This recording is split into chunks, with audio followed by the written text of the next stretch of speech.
Muy buenos días. Hace unos días, el presidente Biden anunció la cancelación de la deuda estudiantil hasta ciertos niveles. Fluctúan entre $10,000 y en algunos casos hasta $20,000, dependiendo de ciertos factores. En mi opinión, un paso hacia adelante.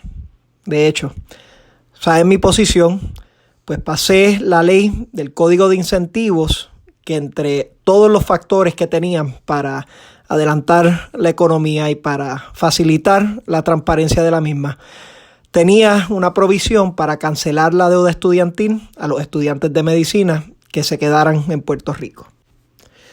Lo interesante ahora es ver cómo algunos de los propulsores del Estado Libre Asociado intentan utilizar esta política pública como demostración del gran beneficio que tenemos por ser colonia, porque a un grupo de estudiantes le van a llegar la cancelación de hasta $20,000. Señoras y señores, este es el mismo oportunismo y la gimnasia mental que han utilizado en el pasado.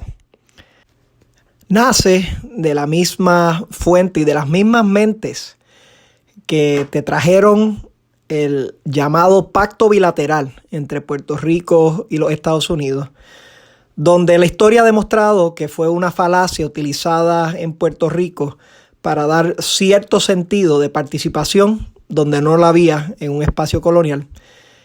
Y del mismo espacio y de las mismas mentes que crearon la frase "lo mejor de los dos mundos", cuando Puerto Rico ciertamente está careciendo relativo a nuestros compañeros ciudadanos americanos que residen en los estados. De más está decir que no es por el ELA, es por el uso de los Pell Grants. Y una definición del Pell Grant tal vez alumbraría un poco esta situación. Los Pell Grants están disponibles usualmente a aquellos estudiantes que tienen necesidad financiera excepcional. Repito, están disponibles para estudiantes que tienen una necesidad financiera excepcional. Es evidente que en Puerto Rico, por las condiciones en que nos encontramos, esa necesidad financiera es mucho más amplia que en el resto de los estados.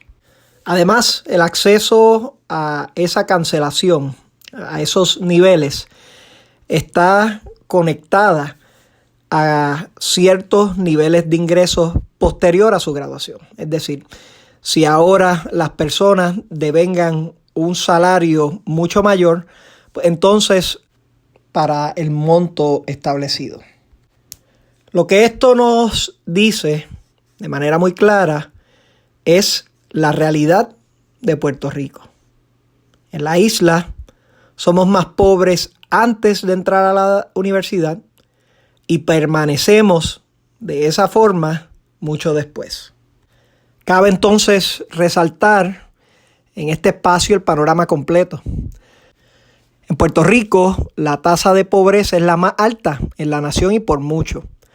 Compare que en Puerto Rico esa tasa es 43.5%, casi la mitad de la población, versus el 14% en promedio en el resto de la nación. El ingreso por cápita también es muy distinto, siendo casi 3 veces más alto en los estados en promedio que en Puerto Rico. Sin embargo, estos números suben dramáticamente para los puertorriqueños que residen en los estados, por lo general duplicando sus ingresos y mejorando su calidad de vida. La semana pasada estaba en Filadelfia y pude hablar con varios miembros de la delegación extendida. Algunos de ellos recién se habían mudado de la isla para buscar ciertas oportunidades. Y como siempre, en estas discusiones, en estas conversaciones con los delegados, sale la pregunta de qué es lo que están haciendo acá. Y escuché las historias. Una delegada me habló que originalmente vino a Filadelfia para darle un tratamiento temporero a su hijo que tiene condiciones especiales.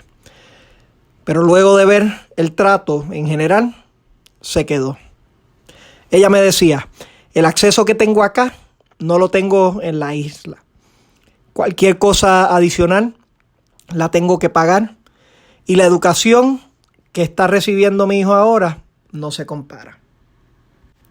Otro, un policía, me dijo, me vinieron a buscar porque era bilingüe y podía impactar comunidades acá.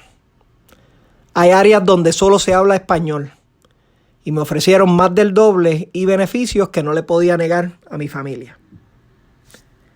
Esa es la realidad del éxodo. Si bien el éxodo antes era pasivo, ahora es activo. Y hay dos razones muy marcadas para esto que tenemos que considerar, porque lejos de que este proceso se ponga más lento, se va a acelerar. La primera es que la barrera mental hacia la entrada a los distintos estados y hacia la mudanza se ha derribado. En el pasado la gente aventuraba y ahora hay más masa crítica de familiares, amigos y otros que hacen la movida mucho menos onerosa a nivel personal. El segundo factor es el reclutamiento activo que existe ahora en los Estados Unidos. Los niveles de desempleo están bajísimos y las oportunidades son enormes. Máxime para personas que tengan la capacidad de hablar dos idiomas, específicamente el español como uno de ellos. Estos dos factores hay que cuantificarlos en la ecuación, porque si no hacemos algo fundamental en los próximos años en Puerto Rico, ese éxodo, lejos de ir reduciendo, seguirá aumentando a paso acelerado. En este mismo viaje en Filadelfia tuve la oportunidad de hablar con uno de los candidatos al Senado Federal, con el doctor Oz. Esto gracias al esfuerzo de la delegada extendida Sara Torres. Él tenía un sinnúmero de preguntas sobre el asunto del estatus. Era muy articulado y estaba muy informado. Me dijo en un momento que sabía que Ronald Reagan apoyó la estadidad para Puerto Rico y eso le impactó desde que estaba en la escuela. Pero siempre hay detalles que no saben. Hablando sobre el derecho al voto, estábamos estableciendo la peculiaridad de Puerto Rico, donde si uno reside en la isla y va a los estados, adquiere el derecho al voto, pero si ocurre lo inverso, lo pierde. Y esto como que no había cristalizado en la mente del doctor hasta que pausé y le dije, doctor, si usted se mudara a Puerto Rico, usted perdería el derecho al voto. Él pausó, se sorprendió y me contestó, eso no hace nada de sentido. Esto le tocó al doctor porque él reconoce el poder del voto. Él entiende lo que significa tener ese poder en los foros donde se toman las decisiones.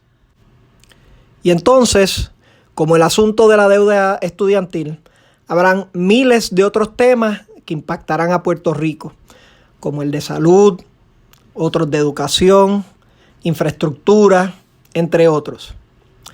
Mientras tanto, no tenemos representación con poder de voto y no tenemos el voto para el presidente, lo que limita nuestra influencia significativamente.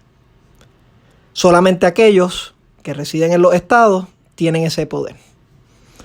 Aquí nuevamente resalto la importancia de los miembros de la delegación extendida en los Estados Unidos. Ya somos más de 4.700 delegados en 49 estados y territorios. Y ellos sí tienen el poder del voto. Digo esto porque estamos a 2 semanas para que el Congreso comience nuevamente su sesión. En estas 2 semanas continuará la delegación extendida y otros compañeros a través de los estados haciendo campaña y trabajando para apoyar a aquellos candidatos que sí luchen por la igualdad para los puertorriqueños. Pero una vez culmine ese proceso, en la segunda semana de septiembre comienza de nuevo la deliberación del proyecto de consenso de estatus. Ahí nos estaremos movilizando para Washington, D.C. para ejercer presión y lograr que se pueda pasar el H.R. 8393 en la Cámara de Representantes. Esa primera semana tendremos el Equality Summit acá en Washington, D.C. Los invito a todos los compañeros y compañeras a que quieran participar, a que separen su espacio. La información está a través de las redes y tendremos workshops, distintos eventos, participación y reuniones congresionales, entre otras, a la misma vez que estaremos trazando las estrategias hacia el futuro para los midterm elections y posterior a ellos en el esfuerzo para conseguir la igualdad. Si queremos que las políticas públicas que se establezcan a nivel federal verdaderamente tengan un impacto real y positivo en los puertorriqueños que residen en la isla, y no tan solo uno de percepción y uno ocasional como el que se da, tenemos que tener hombres y mujeres en la mesa donde se toman las decisiones. Hermanos y hermanas, la única manera de lograr eso es siendo parte igual como Estado de la nación americana. El poder para hacerlo está en nuestras manos. Buenos días y que Dios les bendiga.